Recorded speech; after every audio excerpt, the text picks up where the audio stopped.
उत्तराखंड सरकार का बड़ा फैसला। परिवहन निगम की सभी बसों में मुफ्त यात्रा कर सकेंगे ये लोग। आदेश जारी। राज्य सरकार के निर्देश पर उत्तराखंड परिवहन निगम ने अपनी सभी श्रेणी की बसों में राज्य आंदोलनकारियों के लिए मुफ्त यात्रा का आदेश जारी कर दिया है। अभी तक परिचालक केवल साधारण बसों में ही यात्रा को अनुमन्य मानते थे, लेकिन अब परिवहन निगम प्रबंधन ने आदेश दिए हैं कि राज्य आंदोलनकारियों को वोल्वो और वातानुकूलित बसों में भी मुफ्त यात्रा कराई जाएगी। राज्य सरकार के निर्देश पर उत्तराखंड परिवहन निगम ने अपनी सभी श्रेणी की बसों में राज्य आंदोलनकारियों के लिए मुफ्त यात्रा का आदेश जारी कर दिया है।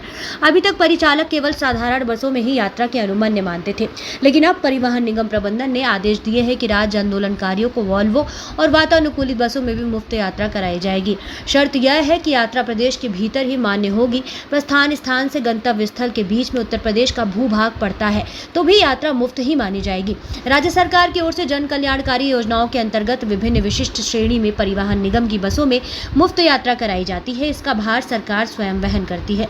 परिवहन निगम की ई टिकट मशीनों में इनका पूरा ब्यौरा रहता है, लेकिन परिचालकों को हर बार भ्रम रहता है कि किस श्रेणी के यात्री को मुफ्त यात्रा करानी है या किसे नहीं। अक्सर इसे लेकर परिचालकों व यात्रियों में विवाद होते रहता है। पिछले दिनों निगम प्रबंधन को शिकायत मिली थी कि ग्रामीण डिपो की बसों में राज्य आंदोलनकारियों को मुफ्त यात्रा नहीं कराई जा रही। कुछ परिचालक करा रहे थे, लेकिन वह भी साधारण बसों में। शिकायत सरकार को मिली तो सरकार ने निगम प्रबंधन को सभी श्रेणी की बसों में राज्य आंदोलनकारियों को मुफ्त यात्रा कराने के निर्देश दिए। ग्रामीण डिपो के सहायक महाप्रबंधक केपी सिंह ने बुधवार को आदेश दिया कि राज्य आंदोलनकारियों को न केवल साधारण बस बल्कि वोल्वो व वातानुकूलित बसों में भी प्रदेश के भीतर मुफ्त यात्रा की सुविधा दी जाए। जो परिचालक आदेश का उल्लंघन करेगा उसके विरुद्ध कार्रवाई भी की जाएगी। सीएनजी बसों पर भेजे जाएं मृतक आश्रित परिचालक। हाल ही में नियुक्त हुए मृतक आश्रित परिचालकों को परिवहन निगम प्रबंधन ने लंबी दूरी की सीएनजी बसों पर तैनात करने के आदेश दिए हैं।